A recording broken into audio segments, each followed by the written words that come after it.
Ethiopia is facing mounting pressure to end a months-long deadly conflict in the northern Tigray region. Thousands of people have been killed and millions have been forced to flee since fighting erupted in November. Earlier this week, Ethiopia's leader acknowledged that some possible war crimes had been reported amid allegations of ethnic cleansing and sexual violence. So joining us now to explain what is going on there is from Johannesburg is Deborah Pata. Deborah, thank you for joining us. I want to get into these reports of atrocities, but first I feel like we need to give people some background about the current situation. The current Ethiopian government is in conflict with the former ruling government, which has taken over the northern region of Tigray. But there are also other factions involved in the fighting there. Give us the background. How did we get here?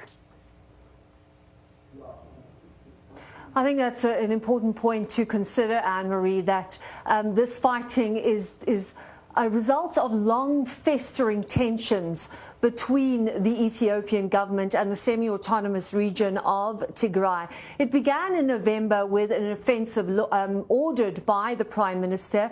He ordered an offensive against the Tigray region after accusing them of attacking a military base. And then the fighting continued thereafter. But as I said, this really is a result of simmering tensions between the central government and the semi-autonomous region. The TPLF, the Tigrayan People's Liberation Front, has enjoyed rather unfair political dominance and economic dominance for many decades, but they ruled the area and there was a lot of stability. But then there were also complaints that there were media freedoms that were curtailed, there was torture of political opponents, and there were a lot of anti-government protests in 2018, which saw Prime Minister Abiy Ahmed actually come to power.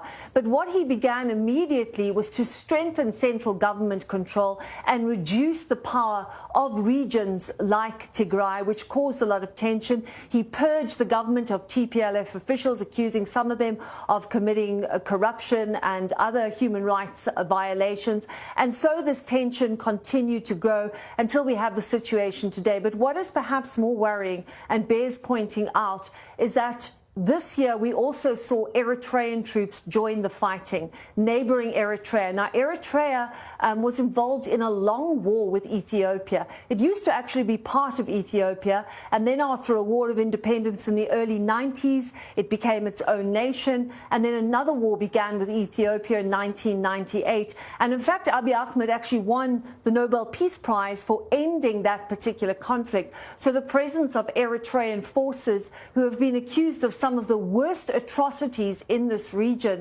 has resulted in a lot of condemnation. And for the first time this week, after blatant denials from Abiy Ahmed and his officials, he acknowledged that indeed Eritrean forces had crossed the border and that they had done so, he said, because they were worried that their longtime foes, the TPLF, who bore the brunt of the fighting during that long conflict with Eritrea, would attack them, and that they promised to leave once Ethiopia was able to secure that border.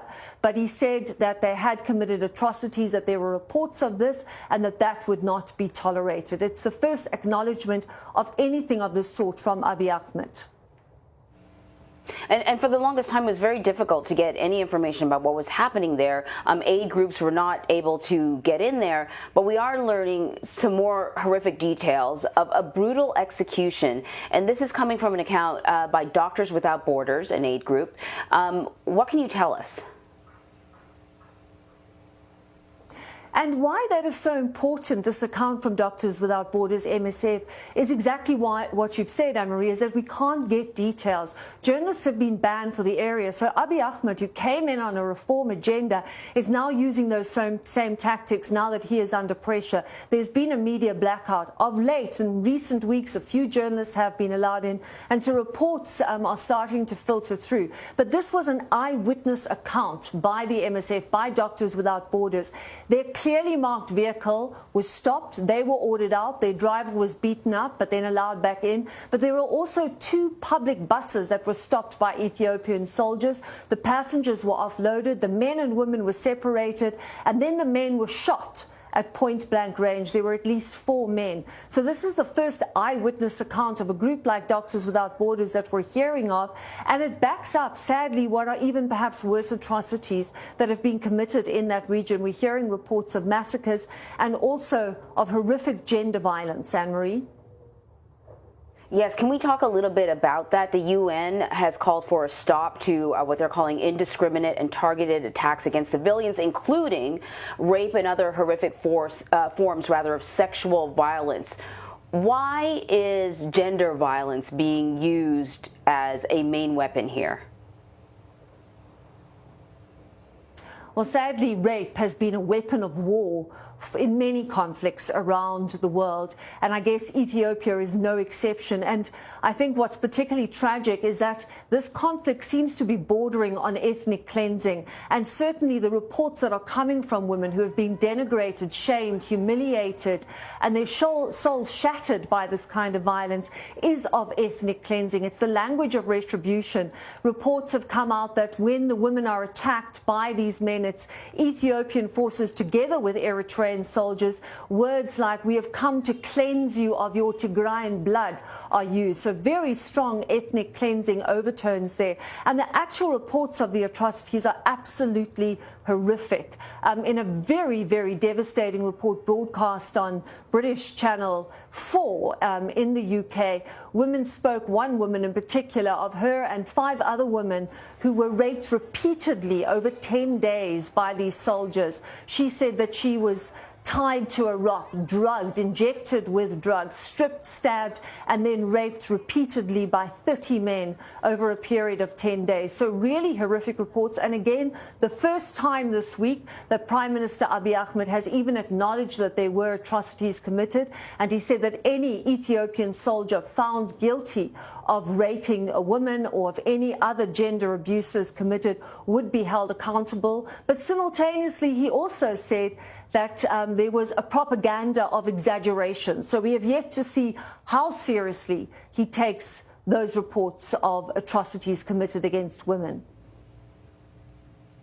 Well, the world is taking notice. Finally, the UN is speaking out. The Secretary of State, I believe, has contacted Ethiopian leaders, and hopefully international pressure can gain some control over this, or demand some control over this. Deborah, thank you so much for bringing us up to speed.